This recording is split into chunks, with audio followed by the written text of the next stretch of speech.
na una fa mo tu la vole te no lai la uta pe na belta tu fa tata nonga, but let's just have this clip first. Carl fa mo if we can play that clip first. Or kiripi le. O kala ngonga ya la uri fa salau. Ora mafu anga le na mavetu la ngolela magolo na fa mauni anga masifina ngalo fu yo le o lo fa yanga ia fa metalanga le nei awali. Ai pe ya esel pangi ka esel la langi le ama ye finga ngalo ma manna tu pe le o mala malama ya ai se lo ngai fa sa bo me le unga lang lai fa pertan ye teilo ye ya ai fa fo foi lai le tal no ngala uli ia ina ua la ma wor talo le ato fo I le to fa di o fa tau malama I le metanga ro ngale le ia lio tau malama Luna fai lio le sabe ma leo foi la vitotonu o le metanga lunga leo o leo va pe he has been re-employed by Samoa police effective today las futuro o masina le neo pero la tusana o le so ole breaking news na le usabi lunga ta porque la mitad mi la vena nei leo toi abenga wenga fa leo I le tamali le nei alio le sa guilty I no foi la tribunal as everybody knows le mana pe fa pe fea o na toi foi mai nei tamali e ave ma leo I tono na tanga lunga leo but we kind of sort of have an idea who's obviously behind this move what they tamali le nei the back to tono na tanga lunga leo this is unbelievable of yonga tuman mutu. This the whole purpose le tau fai ala uli na ia te foi ia le tamali tono leo ona ola tole na faule fau nga pepelo tua ia le ala pule le maliu tu au le la na fa malo mai ile fam sinonga ile so nga le la vai tono tanga le mo iso tu la fono fa kia le te talie ia la tu la fono le vou na amel fam sinonga a mai fai unga fam sinonga e kiuti ma pe moria ia sema si vai ma ngamai tai le tio lao ai sa loto ia la ulima se pule ai ma le o mia pepelo le la uta to vai ne to unga me pelo mana o te fo yo mai le file mo foi la l'officio le mai le no fata si foi la le malu o le fa ma ne la mata tu ina I tu langa ale meta o chala o le fa lo mai le tu inga ta inga le fa la udi ma fa sa mo la o so tu la fono me la nga oi me la fa o tamata me la o tele pe fa vai e mana o va te fa nga lo nga malo ai tu li tamata fa ma oni ia se umata to wo mai a wi ile le matautia o tu wa inga ale pe ruole ai amata mai sina manatuli ato ana sa wo ya te lenga o ya to inga tar no nga ni tangata a o le matu tu o le si ile to ina le sa fa nga me so fa le tu e te au o ke anga ia kangaka o le vakilong kala ilanga o nga whaaloia.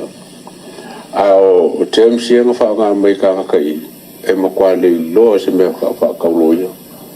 I le whaamsingonga lenga whai tribunal, e se senga tribunal, i ma o le case lenga awe e mka apure. O le lua ila ia lea e o whanakaro nga whongoe. Sa o kau mai kau inga lava po le hase a ka mai whaaloia o langa o ngale kau so. Ai kanongo whongoe. E mo kwa fōringa me kwari le mamalama whakasio o wangi o kanga kai I me kau loia mpamsingonga. Ai o le lau ki kira whaila il melea I mka apure. Koi o whamongoa il mako kuare il baanga lei. Ia ai o ke hou.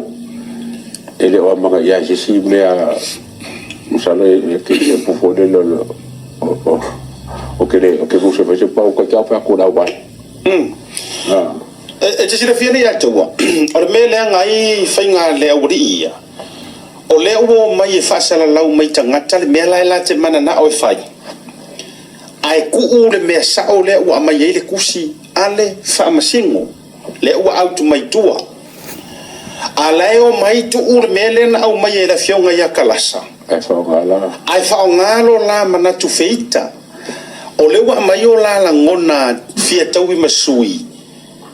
O ngā amai la ia. E ka isi se e ire whaarongolongo mara whaafafonga tangata. Alai whai aku amale lai loa. E makua si pasapa isingir mea au mai. Le ai ma se mea e tau sao. Ma o ifo ia toi whaangangana ina i lava le tamale o kanata.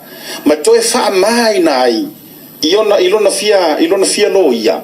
Alela ya kangia mai i kuro whaafonga le tinu. E makua aunga piu i loa singa mea.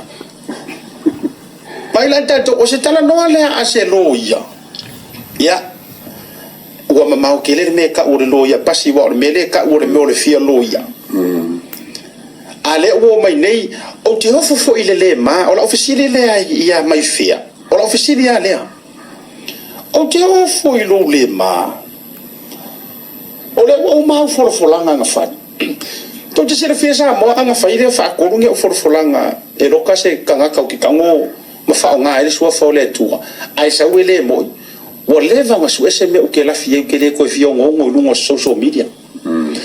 E alanga ira upo le tinu ele ma se vale tu lo le upo e ma se ngia e ro se kala ele ma se vale. Lono winga. O te lo fai e toi langor kala e fai so ngai whafonga re upo nga. Ia. Ia. Lono winga e antangia mai la ele se la lau sa nganga. Le anga a fai sau ele ma fai mengi. Lono winga la nga sa le upo na le tinu ele ma se vale. O le mea la na le u tupu ne. O le ma le o di ia o pa ua. O le me foi le u tupu. E whaapea lava le HRPP o tau maua sina manongi toe maa losi matou toe fo i mai i le whainga malo ia ko ai ngā whaasala lau o mai ei le awari. Wa whailanga lea wa tau o mai kusa o le tau te o mai e tau counter fua le mātou ngā ruenga lea e whaisa o lava o le ala whaila le nae a fuai o na ifo mai le manuia o le tua ma whaatupu ma whaatula i mea mātou te langolango ina o na e whai mai le loto e le lei. To e tala noa sao ai le sailinga o le meo tonu e le whaia mai se roko ika. A o le la ua tau o mai whaonga mai o tau e whai ma mea e ni mea tau o se tau a le tau le whaonga mai ei o lua. Whaonga mai solo mai ma o tau. Ma si tamalo fo i le te vai tuai au stadia fo. A le la whaonga mai e ki nganga ko vai e ko o le va au malale mele ua amakanga whipunga e se tangata popoto lai tu tonu o le HRPP. Ua whipunga e se ona wala toi loa o le ala to feolti le mangoto lea. A o le ua mai to te whiri ko ke mua wha mangoko. Usa o le ua mai piko i rumai manga i mua ko fu i lalo le mani.